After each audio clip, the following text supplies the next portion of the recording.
और यही चाहते थे हम लोग कि पैसे वालों की राजनीति कमजोर पड़े और काम करने वाले लोगों को मौका मिले। मैं पूरे विश्वास से कहता हूं, जितने जिला परिषद के सदस्य हैं वो एक तरफ और आपका ये बेटा एक तरफ, आप देख लेना सबसे ज्यादा काम करेगा आपके क्षेत्र में, आप देख लेना। भाईचारे का परिणाम है कि बहन चंद्रकांता को आप सब लोगों ने सम्मान दिया। अगर भाईचारा ना होता तो क्या बहन चंद्रकांता जीत जाती? आप बताओ मुझे। कि नारेबाजी करने से कुछ नहीं होगा मेरे भाई। जब तक आप गांव में उतर के लोगों के बीच बैठ के उनके दुख सुख को जान के और उनकी वोट की वैल्यू को उनको समझाने का काम नहीं करोगे, जब तक आप उनके बीच में जाके विश्वास पैदा नहीं करोगे, जब तक आप उनके विश्वास को जीतने का काम नहीं करोगे, जब तक आप प्यार पैदा नहीं करोगे, हम लोग कामयाब नहीं हो सकते। आप बड़ी संख्या में लाखों लोग मेरे साथ आंदोलन करो, कुछ नहीं मिलेगा। एक दिन आंदोलन करेंगे, 2 दिन करेंगे, किसान 12 महीने पड़े रहे। या आज अमीरों के कुत्ते घी खा रहे हैं और हमारे लोग रोटी रोटी के लिए मोहताज हैं इस देश में। मैं इस गांव के 10 घर दिखा दूंगा, अगर सुबह वो काम पे ना जाए तो उनके घर में रोटी नहीं आएगी। मैं जानता हूं अपने समाज को। आप सब लोगों से उम्मीद करते हो, वो झूठे वादे करते हैं कि आपकी जिंदगी बदलेंगे। मैं ये नहीं कहता कि नुकुल को जो पद आपने दिया है वो आपकी जिंदगी बदल देगा, मगर मैं ये वादा आपसे कह रहा हूं कि अगर कुदरत ने, प्रकृति ने मुझे 10 साल की जिंदगी दी, इस 10 साल में मैं अपनी पूरी चप्पलें घिस घिस के हर एक गांव में जाकर अपनी साथियों के जरिए इस देश में वो सामाजिक और आर्थिक परिवर्तन जो माननीय काशीराम साहब चाहते थे वो करके दिखाएंगे हम लोग। क्योंकि आज ये जरूरत है, एक तरफ वो हमें जो अधिकार मिले हैं थोड़े बहुत उनको खत्म करना चाहते हैं, और एक तरफ मेरा विशालकाय समाज बैठ के तमाशा देख रहा है। और जब सरकार में भागीदारी आपकी होगी तब मैं गारंटी देता हूं कि तब बनेंगे आपके लिए कानून और आपकी तरफ आंख उठाने वाले का इलाज हो जाएगा शाम तक। आप मेरी बात को याद रखें। आप लोग संघर्ष करने को तैयार हो या नहीं हो बताओ? नौजवानों से ज्यादा आज बुजुर्गों के हाथ उठे हुए हैं। अच्छा, वो टीवी वाले मुझसे पूछते हैं, गजब की बात बता रहा हूं आपको। अभी उन्होंने मुझसे पूछा कि इंटरव्यू में कि भाई नौजवान तो साथ है मगर वो दद्दा तो साथ दिख नहीं रहे। तो आज तो यहाँ हमारे चाचा ताऊओं की दादाओं की बड़ी फौज बैठी हुई है। आपका आशीर्वाद मेरे साथ है या नहीं है बताओ जरा हाथ उठा के। जब किसी बहन के साथ अन्याय अत्याचार होता है मेरा दिल कांपने लग जाता है। मैं अपनी भावुकता को नहीं रोक पाता। मैं चाहता हूं ये खत्म हो जाए, लेकिन मेरे हाथ में भी आपने वो ताकत नहीं दी है। जिस दिन मेरे हाथ में वो ताकत होगी, मैं पूरी ईमानदार से कह रहा हूं कि आपकी तरफ आंख उठाने वाला 1000 बार ना सोचे तो मुझे कहना, मेरा कान पकड़ के बताना कि चंद्रशेखर क्या हो रहा है। और आप विश्वास करो, एक सिंगल मुकदमा मेरा नहीं है, तो सब समाज की लड़ाई लड़ते हुए। मैं कह रहा हूं मेरी उम्र मेरे के दिन साल के इतने मुकदमे लाद दो, लेकिन जब तक मेरे शरीर में लहू का आखिरी कतरा है तब तक मैं लड़ता रहूंगा, मुझे कोई नहीं रोक सकता तब तक।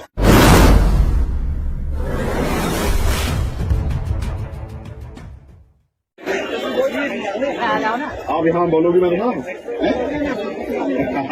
चलो ठीक, बैठ जाओ ठीक। क्या हाल है? हाँ बैठो, जाओ मेरी कुर्सी पे जाओ, वहां के बैठो, जाओ जाके बैठो। जय भीम। सबसे पहले तो इस गांव के सभी ग्रामवासियों का बहुत बहुत धन्यवाद। इस गांव के आसपास से, इस जिले के क्षेत्र से जो भी सम्मानित साथी आए हैं, गांव की सरदारी आए हैं, मैं उनका भी धन्यवाद करता हूं। उनके साथ साथ जो मेरे लेफ्ट हैंड पे मेरी दादियाँ, चाचियाँ, माएं, बहनें, बच्चियां, इन सब का भी बहुत बहुत धन्यवाद करता हूं। हमारे नौजवान साथियों का बहुत बहुत धन्यवाद करता हूं। मुझे 10-15 मिनट आपसे बात करनी। मैं तो स्वागत बहुत करवाता रहता हूं, और जब मेरा स्वागत होता है तो मैं स्वागत करने वालों के चेहरे भी देखता हूं। चलो वो कहीं ना कहीं थोड़ी बहुत ही खुशी तो महसूस कर लेते हैं मेरा स्वागत करके, लेकिन मुझे आपसे बहुत जरूरी बात करनी। अगर स्वागत करने से आपके दिल में ठंडक पड़ जाए तो बहुत अच्छी बात है। मेरा मानना तो है जब तक आपके जो अधिकार संविधान ने आपको दिए वो नहीं मिलते तब तक तो ठंडक नहीं पड़नी चाहिए। अगर छोटी सी चीज पे अपने दिल को सहमत कर लोगे तो मुझे लगता है कि आगे की लड़ाई नहीं लड़ पाओगे। तो इसलिए मैं आप चाहता हूं कि आप मेरी बात को ध्यान से सुने और उस पर अमल करें। ये जो नौजवान साथी है ना, मैं इनका बहुत बहुत धन्यवाद करता हूं। आज मैं जो कुछ भी हूं, मुझे गर्व है कहने में कि मैं अगर आज जो कुछ भी हूं तो वो भीम आर्मी की कार्यकर्ताओं की वजह से, अपने समाज की वजह से, वो बहुजन समाज की। और मैं इस मंच के माध्यम से घोषणा करता हूं मैं मेरे जिंदा रहते मेरा शरीर और मेरे मरने के बाद भी मेरा शरीर मेरे समाज के काम आएगा, मेरा ये वादा है इस मंच के माध्यम से। पुनः अपनी बात को शुरू करते हुए सबसे पहले बहन चंद्रकांता जी को और छोटे भाई नुकुल को बहुत बहुत धन्यवाद, उनको बधाई और उनके लिए मंगल कामनाएं। मैं तो ये समझता हूं कि जीत में अगर सबसे बड़ा रोल कोई है तो उनकी मेहनत का और यहाँ के कार्यकर्ताओं की, यहाँ के समाज की, जिन्होंने उन पर विश्वास लगाया। मेरा कोई रोल नहीं, उन सबकी मेहनत का कारण है। और नुकुल ने बहुत मेहनत की है, हमारे प्रभारी जी प्रभाल साहब, कमल बराड़ा जी, रामे प्रधान जी, राजगुरु जी, तमाम हमारे यहाँ के लीडर, सब लोगों ने बहुत मेहनत की है, यहाँ काम किया है। उनके काम की वजह से विश्वास पैदा हुआ है कि नुकुल जैसे गरीब परिवार के बच्चे को, बेटे को भी जो आप लोग विश्वास उसके ऊपर कर रहे हैं। और यही चाहते थे हम लोग कि पैसे वालों की राजनीति कमजोर पड़े और काम करने वाले लोगों को मौका मिले। मैं पूरे विश्वास से कहता हूं, यहाँ के जितने जिला परिषद के सदस्य, जिला परिषद बोलते हैं आप क्या, जितने जिला परिषद के सदस्य हैं वो एक तरफ और आपका ये बेटा एक तरफ, आप देख लेना सबसे ज्यादा काम करेगा आपके क्षेत्र में, आप देख लेना। क्योंकि हमने इस आंदोलन में यही सिखाया कि हजारों साल से जो समाज ठगा गया है, उनको उम्मीदें तो बहुत होती है लेकिन उनकी उम्मीदों के साथ हमेशा धोखा होता है। तो इसलिए आप लोग उनके लिए मेहनत करना, उनके लिए अवसर पैदा करना और जो समस्याएं हैं उनके समस्याओं को हल पैदा करना। और मैंने देखा है कि नुकुल और यहाँ जो तमाम साथी हैं, राजगुरु भाई और उनकी पूरी टीम ने अपने दम पे यहाँ पहचान बनाई है, मेहनत की है उन्होंने, एक लड़ाई लड़ी है। जहां भी जुल्म जाति अन्याय हुआ, जहां जरूरत हुई, उन्होंने लड़ाई लड़ी और विश्वास पैदा किया। मेरे जैसे भाई को भी उनकी वजह से हिम्मत मिलती है, वो काम करते हैं, उनका श्रेय मुझे मिलता है। आज का ये अच्छा माहौल, अच्छा दिन, प्रभारी जी ने मुझसे कहा कि आपको आना है उनके धन्यवाद सभा में। किन्हीं कारणों से मेरे ऊपर काम ज्यादा है तो मैं नहीं आ पा रहा था, फिर भी मैंने तय किया कि वहां की टीम का हौसला बढ़ाने के लिए मैं जरूर जाऊंगा। अब मैं अपनी बात को शुरू करता हूं। मैं आपसे बस ये अनुरोध करूंगा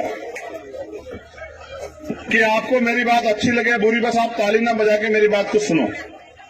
क्योंकि मैंने महसूस किया है कि जब आप ताली बजाते हैं ना तो आप अपने ध्यान से वो बात हटा देते हैं जिस बात के लिए आप ताली बजा रहे हैं। बस आप ताली बजाने में खुश हो जाते हैं। ना तो ताली बजाने से आपका भला हो सकता, ना ही किसी को गाली देने से आपका भला हो सकता। बहुजन समाज में समय समय पे जन्मे सभी संतों, गुरुओं, महापुरुषों को नमन करते हुए करुणा के सागर तथागत बुद्ध, संत श्रोमणी सदगुरु रविदास जी महाराज, भगवान वाल्मीकि महाराज, गुरु नानक देव, संत कबीर और आजाद भारत से पहले सामाजिक परिवर्तन के अग्रदूत महायोद्धा जो इस आंदोलन को चला रहे थे, जिनके कारण आज एक बड़ा ऐतिहासिक परिवर्तन हुआ और मेरे जैसे प्राइमरी स्कूल के हेडमास्टर के बेटे को भी यहाँ मंच पे खड़े होकर बोलने का मौका मिला। परम श्रद्धेय राष्ट्रपिता ज्योतिबा फूले, मां सावित्रीबाई फूले, मां फातिमा शेख, छत्रपति साहू जी महाराज, परम पूजनीय बाबा साहब अम्बेडकर, माननीय दीना भाना वाल्मीकि साहब, महामना रामस्वरूप वर्मा, सर छोटू राम चौधरी, चरण सिंह, महाराज सिंह भारती जी, बाबू जगदेव प्रसाद कुशवाहा, जननायक कपूरी ठाकुर, बिरसा मुंडा, मेरे रहबर, मेरे गुरु, मेरे आदर्श मान्यवर साहब काशीराम, उन सबको भी नमन करते हुए ये इधर जो है, मुझे एक शिकायत तो नुकुल से रहेगी कि जब इतना अच्छा आयोजन किया था तो मेरी माँ बहनों के लिए कुर्सी बड़ी ऊंची सी लगवाते। जब जिस समाज की माएं बहनें धरती पे जमीन पे बैठे, वो समाज सम्मानित कभी हो ही नहीं सकता है, कभी नहीं हो सकता है। आप चेक करके देखना, जो समाज सम्मानित महसूस करता है या उसने अपने अंदर काबिलियत ताकत हासिल की है, उनकी महिलाएं कुर्सियों में बैठती हैं। उनकी महिलाएं कभी धरती पे नहीं बैठती, जमीन पे। उनकी महिलाएं सम्मान से बैठती हैं कुर्सियों पे। और जब तक इस समाज में ये स्वाभिमान पैदा नहीं होगा, बहुजन समाज में, कि वो अपनी बहन बेटे को सम्मान का जीवन दे सके, तब तक आंदोलन पूरा नहीं हो सकता है। हम लोग आंदोलन चला रहे हैं, क्यों चला रहे हैं जानना जरूरी है। क्यों मेरे जैसे लोग, नुकुल जैसे लोग, रामे प्रधान जैसे लोग, धर्मवीर प्रवाल जैसे लोग अपने बच्चों को, अपने करियर को, अपने जीवन को दांव पर लगा के इस आंदोलन को चला रहे हैं। इसलिए चला रहे हैं कि आज तक जो कुछ भी हमें मिला वो मांगने से नहीं मिला, ना रोने से मिला, ना चिल्लाने से मिला। हमारे महापुरुषों ने अपने खून का बलिदान किया देश में, अपने जीवन को निछावर किया, तब हमें अधिकार मिले इस देश में। एक भी अधिकार ऐसा नहीं, पानी के पीने से लेके, पढ़ने से लेके, घूमने से लेके, हवा, खुली हवा में सांस लेने तक की आजादी के लिए, बहनों को पहनने के लिए, कपड़ों के लिए, तमाम तरह के लिए आंदोलन हुए। तब जाके इस देश में परिवर्तन आया। मैंने तो किताबों में पढ़ा, मेरी उम्र कम है, मैंने नहीं देखा कि किस तरह का अन्याय हमारे लोगों ने सहा। बनाने वालों ने इस देश में जाति व्यवस्था बनाई, जाति व्यवस्था के आधार पर ऊंच नीच बनाई। वो मानव जब जरूरत होती है अपने भाई से पहले उस व्यक्ति को याद करता जो करीब खड़ा है दुख में, लेकिन वो भी जाति व्यवस्था की वजह से ऊंच नीच की भावना पैदा करके आपस में एकजुट नहीं है। हमारे गुरुओं महापुरुषों ने सिखाया हमें कि मन के एक समान, मानव मानव एक समान है। हम इस बात को मानते भी हैं, लेकिन फिर भी बनाने वाले ने इस देश में जाति व्यवस्था बनाई, और उस जाति व्यवस्था को बनाने के पीछे उसका एकमात्र कारण यह था कि ये लोग आपस में बटे रहे, एकजुट ना हो। आप आज देखो, इंसान अपने घर में कुत्ता पालता है, बिल्ली पालता है, भेड़ पालता है, बकरी पालता है, गाय पालता है, उससे प्यार करता है, लेकिन अपने पड़ोस में रहने वाले उस इंसान से प्यार नहीं करता जाति व्यवस्था की वजह से। उसको लगता है ये गरीब है, कमजोर है, ये छोटी जाति का है, बड़ी जाति का, घृणा पैदा कर दिए। और इसके खिलाफ बाबा साहब अम्बेडकर उन्होंने किताब लिखी एलिमिनेशन ऑफ कास्ट, जाति का विनाश, कि जाति खत्म हो जाए और हम लोग भाईचारे में बंधे और एक दूसरे के सुख दुख की लड़ाई लड़े। और देखिए, भाईचारे का परिणाम है कि बहन चंद्रकांता को आप सब लोगों ने सम्मान दिया। अगर भाईचारा ना होता तो क्या बहन चंद्रकांता जीत जाती? आप बताओ मुझे। एक जाति के आधार पे हम लोग इस देश में राजनीतिक रूप से कामयाब नहीं हो सकते। अगर हमें राजनीतिक रूप से कामयाब होना है तो हमने अपने भाइयों को, उन लोगों को जो बिल्कुल हमारे जैसे हैं, जो इस देश के SC ST OBC और माइनॉरिटी के लोगों में भाईचारा पैदा करना होगा। और वो भाईचारा पैदा दीवार खींच के नहीं होगा, वो भाईचारा पैदा एक दूसरे के सुख दुख में खड़े होकर होगा, वो भी निस्वार्थ भाव से। जब हम स्वार्थ से किसी के साथ खड़े होंगे तो वो संबंध ज्यादा दिन नहीं चलेंगे। जब हम एक दूसरे के लिए मरने मिटने के लिए, एक दूसरे के दुख सुख को में साथ निभाने के लिए तैयार रहेंगे तो भाईचारा पैदा होगा। ऐसा ही प्रयास किया हमारे महापुरुषों ने। एक समय था कि जब इस देश में गरीबों पे जमीन नहीं होती थी, तब सर छोटूराम और बाबा साहब अम्बेडकर ने मिलकर आंदोलन चलाया और लड़े, अंग्रेजों से भी अपने अधिकारों के लिए लड़े, और फिर उस काम को पूरा किया चौधरी चरण सिंह जी ने। जब जमींदारा प्रथा खत्म हुई तब जाके लोगों के पास जमीन आई। हमें समझना पड़ेगा, हर एक महापुरुष ने अपने अपने समय में आके काम किया। अंधविश्वास पाखंडवाद के खिलाफ पेरियार रामास्वामी नायकर, पेरियार लल्ली यादव, महामना रामस्वरूप वर्मा, इतने बड़े बड़े काम करके गए सामाजिक परिवर्तन के। राष्ट्रपिता ज्योतिबा फुले। हमें समझना पड़ेगा कि देश के बहुजन समाज के लोग, पिछड़े वर्ग के लोग, दलित समाज के लोग, आदिवासी लोग, माइनॉरिटी के लोग भाई भाई हैं। उनका एक दूसरे से खून का रिश्ता है, दुख का रिश्ता है, परेशानी का रिश्ता है। और उस रिश्ते को समझ के अगर हम एकजुट नहीं हुए देश में, तो अभी हमारे बहुत ही विद्वान साथी, बहुत बड़े संगीतकार हमारे मंजीत जी ये कह रहे थे कि अगर एकजुट ना हुए तो संविधान खत्म हो जाएगा। आपको समझना पड़ेगा संविधान है क्या और संविधान आपको देता क्या है। ये जो आप आजादी से बैठी हो ना मेरी माँ बहनों, ये संविधान की देन है। अगर आज ये चंद्रकांता जिला परिषद की मेंबर बनी, इसका अधिकार बाबा साहब अम्बेडकर ने संविधान में हमें दिया। आज अगर हम लोग साफ पानी पी रहे हैं, या आजादी से घूम रहे हैं, या पढ़ लिख रहे हैं, या doctor, engineer, IAS IPS engineer तमाम तरह की पोस्टों पे जा रहे हैं, तो ये सारे अधिकार जो हैं हमारे महापुरुषों ने भारतीय संविधान में अपने जीवन का निचोड़ बना के दिए। अब सोचो अगर ये खत्म हो जाएगा तो ना तो मुझे कोई इस मंच पे चढ़ने देगा, ना ही किसी को गाना गाने देगा, ना ही आपके नीचे कुर्सियां होंगी, और ना ही आप मेरी यहाँ की सरदारी मेरा स्वागत कर पाएगी। तो महापुरुषों ने आंदोलन चला के अपने 4-4 बच्चों की कुर्बानियां देके, अपने जीवन की कुर्बानियां देके हमें जानवर के जीवन से इंसानों का जीवन जीने का अवसर दिया। अब हमारे कंधों पे जिम्मेदारी है। स्पेशली भीम आर्मी के नौजवानों से कह रहा हूं कि नारेबाजी करने से कुछ नहीं होगा मेरे भाई। जब तक आप गांव में उतर के लोगों के बीच बैठ के उनके दुख सुख को जान के और उनकी वोट की वैल्यू को उनको समझाने का काम नहीं करोगे, जब तक आप उनके बीच में जाके विश्वास पैदा नहीं करोगे, जब तक आप उनके विश्वास को जीतने का काम नहीं करोगे, जब तक आप प्यार पैदा नहीं करोगे, हम लोग कामयाब नहीं हो सकते। इस देश में अगर कोई भी कानून बनवाना है अपने अधिकारों के लिए तो वो बनेगा विधानसभा में या संसद में। और संसद में अगर आपकी संख्या नहीं है, विधानसभा में आपकी संख्या नहीं है, तो फिर आपके लिए कोई कानून नहीं बनेगा। और बनता तो 72 साल में बन जाता।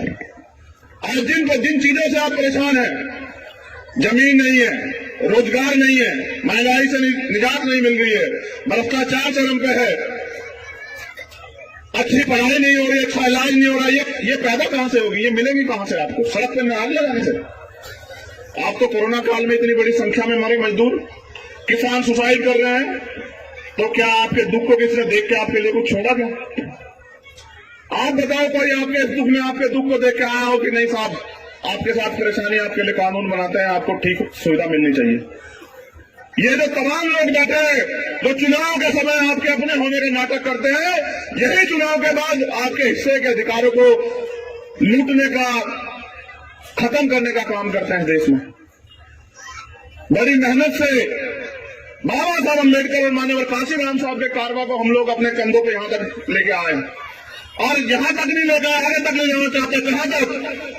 जब इस देश के संविधान को पूर्ण रूप से लागू होने का मौका मिलेगा और जो बाबा साहब अम्बेडकर ने सपना देखा इस देश की सर्वोच्च गद्दी पे बाबा साहब अम्बेडकर को मानने वाला उनका बेटा बैठ के इस देश के कमजोर शोषित वंचित तबके के लिए, उनके अधिकारों के लिए कानून बना के उनको असली आजादी देश में देगा। जब तक वो दिन नहीं आता तब तक अगर आप चैन से बैठे हो तो आप तमाशा देख रहे हो अपने बुरे हालात का। इसलिए मैं इस स्वागत से बहुत खुश नहीं हूं। मैं आपके दिल की इच्छा का दोनों हाथ जोड़ के सम्मान करता हूं कि आप मुझको बहुत प्यार करते हैं, आशीर्वाद भी देते हैं, मेरे लिए अपना तन मन धन लुटाने को तैयार है। लेकिन आप मुझे बताओ, जब बेटा तबाह हो जाए तो उसका कोई फर्ज नहीं है क्या? पिताओं के, दादाओं के, चाची दादी बहनों के प्रति, भाइयों के प्रति क्या उसका फर्ज नहीं है? आज समाज ने मुझे इतनी बड़ी पहचान दी, मेरे दिल में भी दर्द है कि मैं आपके साथ जो परेशानियां, चाहे वो गरीबी हो, चाहे वो भूख हो, चाहे वो जमीन हो, चाहे वो रोजगार हो, चाहे वो मकान की समस्या हो या स्वाभिमान सम्मान की समस्या हो या जो अन्याय अत्याचार है उसकी समस्या हो, मैं उसको जड़ से खत्म करना चाहता हूं। लेकिन वो तभी खत्म होगी जब आप मुझे राजनीतिक ताकत दोगे। आप बड़ी संख्या में लाखों लोग मेरे साथ आंदोलन करो, कुछ नहीं मिलेगा। एक दिन आंदोलन करेंगे, 2 दिन करेंगे, किसान 12 महीने पड़े रहे और वो प्रधान मिनिस्टर ने कह दिया कि भाई ठीक है, हम ये कानून वापस ले रहे हैं और बाकी आपकी मांगे पूरी कर देंगे, आज तक नहीं की। तो आंदोलन से ज्यादा अगर राजनीतिक ताकत अपने हाथ में आप लेने के पीछे काम करोगे तो शायद हमारी जिंदगी बदल जाए। मैं तो पूरे भारत में घूमता हूं, मेरी बहनें माएं सुन रही है मुझे। हजारों गांव ऐसे हैं जहां आज भी साफ पानी नहीं पहुंचा। हजारों गांव ऐसे हैं जहां आज भी हॉस्पिटल नहीं है, सुविधाएं नहीं है। हजारों गांव ऐसे जहां स्कूल नहीं है। भारत के अंदर करोड़ों लोग अच्छे इलाज न मिलने का ना तक मर चुके हैं। आज भी लाखों लोग जो हैं वो खुले आसमान के नीचे सोते हैं। जाओ बस स्टैंड पे देखो, जाओ रेलवे स्टेशन पे देखो, जाओ तमाम मंदिरों के बाहर देखो, मस्जिदों के बाहर देखो, लोग सोते नहीं सोते खुले में। और हजारों लोग जो हैं भूख के कारण जो है एक टाइम का खाना खाते हैं इस देश में और कह रहे हैं देश तरक्की कर रहा है। ये कौन है? हजारों लाखों करोड़ों लोग। ये आपके और हमारे लोग हैं जो आज भी इस देश में व्यापक सामाजिक और आर्थिक गैर बराबरी के शिकार हो रहे हैं। यहां मुझे कहने में कोई परहेज नहीं, मैं गरीब का बेटा हूं, किसान का, प्राइमरी स्कूल का हेडमास्टर का। या आज अमीरों के कुत्ते घी खा रहे हैं और हमारे लोग रोटी रोटी के लिए मोहताज हैं इस देश में। मैं इस गांव के 10 घर दिखा दूंगा, अगर सुबह वो काम पे ना जाए तो उनके घर में रोटी नहीं आएगी। मैं जानता हूं अपने समाज को। आप सब लोगों से उम्मीद करते हो, वो झूठे वादे करते हैं कि आपकी जिंदगी बदलेंगे। मैं ये नहीं कहता कि नुकुल को जो पद आपने दिया है वो आपकी जिंदगी बदल देगा, मगर मैं ये वादा आपसे कह रहा हूं कि अगर कुदरत ने, प्रकृति ने मुझे 10 साल की जिंदगी दी, इस 10 साल में मैं अपनी पूरी चप्पल घिस के हर एक गांव में जाकर अपनी साथियों के जरिए इस देश में वो सामाजिक और आर्थिक परिवर्तन जो माननीय काशीराम साहब चाहते थे वो करके दिखाएंगे हम लोग। क्योंकि आज ये जरूरत है, एक तरफ वो हमें जो अधिकार मिले हैं थोड़े बहुत उनको खत्म करना चाहते हैं और एक तरफ मेरा विशालकाय समाज बैठ के तमाशा देख रहा है। एक दिन काम करने से एक दिन की रोटी आएगी साहब, 365 दिन काम करना पड़ेगा। जो नौजवान इस नीले पटके को डालते हैं ना, जो जय हिंद का नारा लगाते हैं, वो तो भूखे पेट भी काम करने वाले लोग, लेकिन समझ लो काम क्या करना है। आपके जिले में कितने गांव हैं पलवल में बताओ? कितने? 289 गांव में से एक भी गांव ऐसा नहीं होना चाहिए जिसमें कम से कम 1 या 2 परिवार आपके साथ ना जुड़ा। इस काम को 1 महीने में करके दिखाओ, फिर अगले 1 साल उसी गांव में एक परिवार के साथ साथ 1 महीने में एक परिवार को जोड़ते हुए 12 परिवारों को जोड़कर काम करो। और फिर आएगा 2024, मैं गारंटी से कहता हूं, जब एक गांव में 12, 15 परिवार आपके साथ जुड़ जाएंगे और वो भी आपकी बात को समझ जाएंगे, तो मैं लिख के देता हूं, यहां से पलवल से विधायक आपके होंगे, सरकार में हिस्सेदारी भागीदारी आपकी होगी, और जब सरकार में भागीदारी आपकी होगी तब मैं गारंटी देता हूं कि तब बनेंगे आपके लिए कानून और आपकी तरफ आंख उठाने वाले का इलाज हो जाएगा। शाम तक आप मेरी बात को याद रखें। सड़कों से कानून नहीं बनेंगे, और एक दिन काम करके मेरे आने पे खूब मोटरसाइकिलें खूब गाड़ी दौड़ा के काम नहीं चलेगा, बहुत गाने बजा के नाच के काम नहीं चलेगा। जिम्मेदार बनना पड़ेगा और गांव गांव में जाके, और वो समाज जो सब पे भरोसा करता है उसके विश्वास को नहीं ठगना है, ये भी याद रखना। बड़ी मुश्किल से अपनी मेहनत से हम लोग ये विश्वास पैदा कर पाए, कोई अपने निजी स्वार्थ में से ठगने का काम ना करे।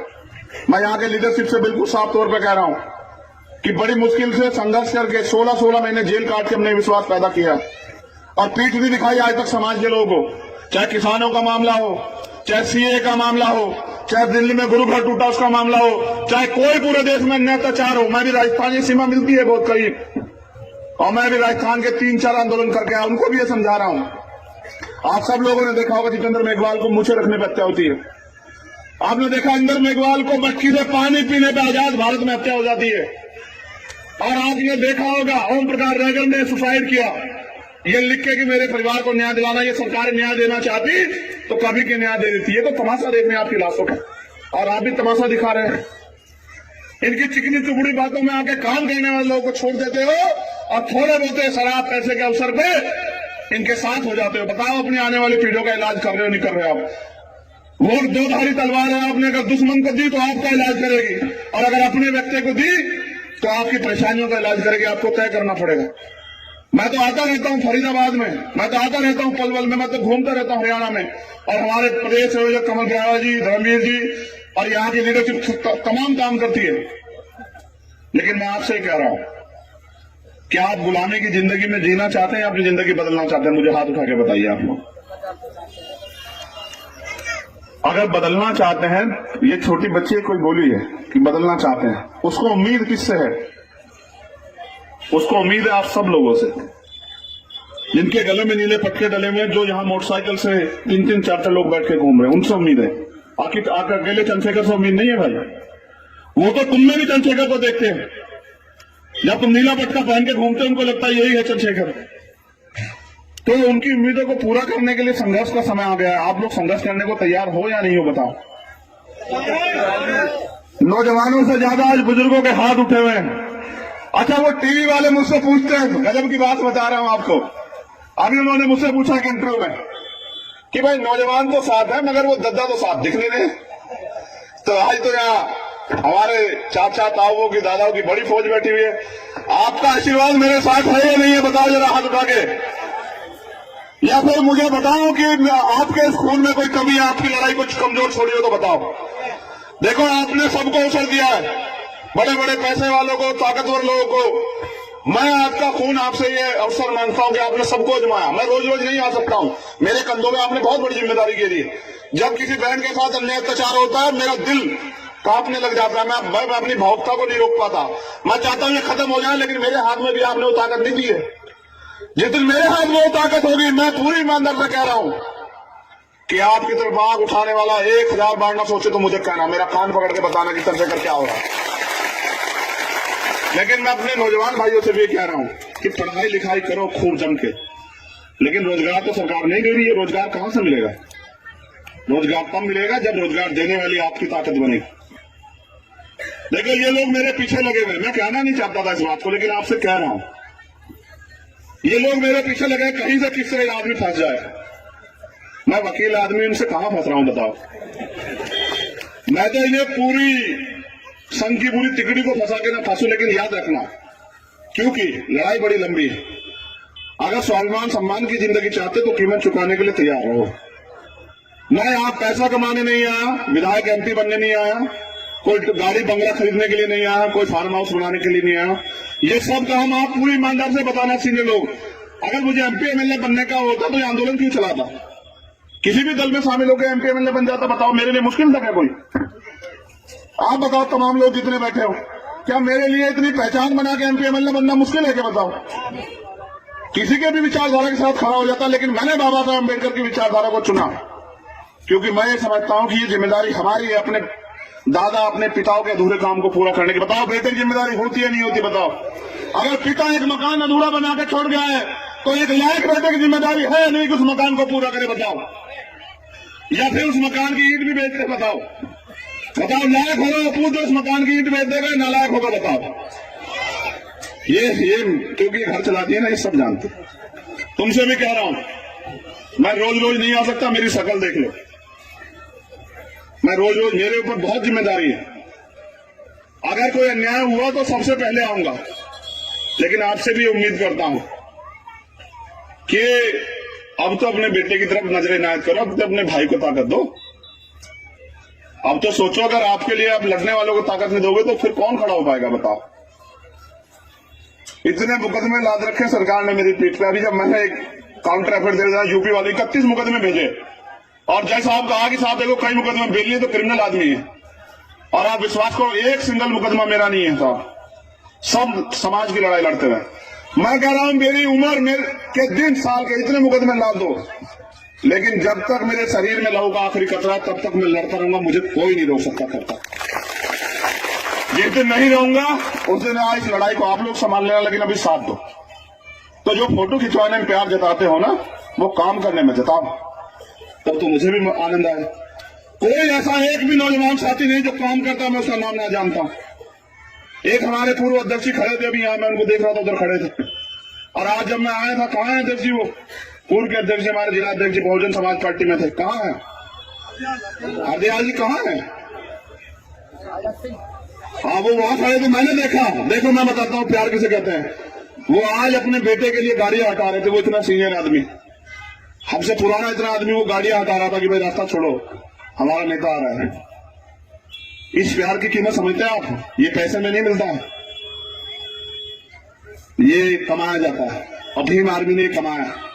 मैं धन्यवाद देता हूं पुणे भीम आर्मी के, आजाद समाज पार्टी के कार्यकर्ताओं का, यहाँ की सरदारी का, अपनी माओ बहनों का। तुम चाहते हो नहीं चाहते गरीबी खत्म? अच्छा बताओ। जो अमीरों को सुविधाएं मिल रही है तुम्हें भी मिले, चाहते नहीं चाहते बताओ। ये जो दीवारें बिना प्लस्तर की पड़ी हुई है, ये दीवारें प्लस्तर की बने, चाहते नहीं चाहते बताओ। बहनों को भी पढ़ने का, कामयाब होने का अवसर मिले, बताओ चाहती नहीं चाहती हो? हाँ, आएगा वो अवसर, बाबा साहब अम्बेडकर का सपना पूरा होगा। अब मैं एक और बार उन तमाम ग्रामवासियों का जिन्होंने नुकुल भाई को हिम्मत, ताकत और अवसर दिया, बहन चंद्रकांता को, उनका धन्यवाद करता हूं।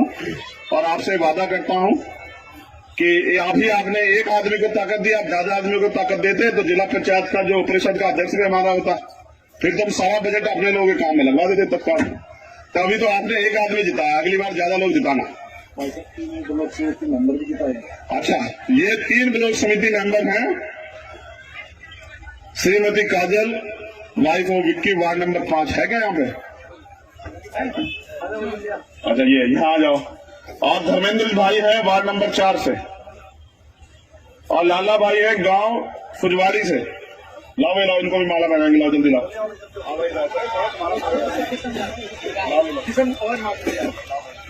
रजपुरा से किशन मेंबर जी, हेलो। हरवंश भाई, जिला पार्षद वार्ड नंबर 19। आपको कहिए आपके कौन है भाई? जल्दी आओ, जल्दी आओ। जिला पार्षद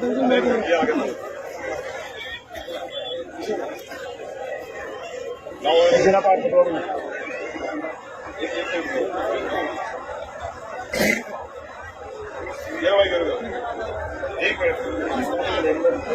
एक चीज आपने देखी बड़े कमाल की, मैंने भी देखी आज। ये सारे के सारे 90% नौजवान हैं। यानी कि अब अपने बुजुर्गों ने, अपनी माओ ने अपने बच्चों पे भरोसा करना शुरू कर लिया है। देखो अब ये अवसर तैयार हो जाएंगे तो 20, 30 साल, 40 साल सेवा करेंगे आप लोगों की। आपको ये भी देखना है कि पेड़ आपको कैसा चाहिए, जो 2-4 साल फल दे या 20-30 साल फल दे, जिस पेड़ को आप सींच रहे हो। तो ये नौजवान लीडरशिप है, अभी वार्ड से जीती है, कल जिला परिषद से जीतेगी, फिर आने वाले कल में विधानसभा जाएगी और आपके क्षेत्रों को काम करेगी। बहुत बहुत धन्यवाद। जय भीम, जय भारत, जय संविधान, जय विज्ञान, जय लोकतंत्र। और पुणे जो है सभी ग्रामवासियों की तरफ के लिए बहुत बहुत धन्यवाद और मंगल कामनाएं।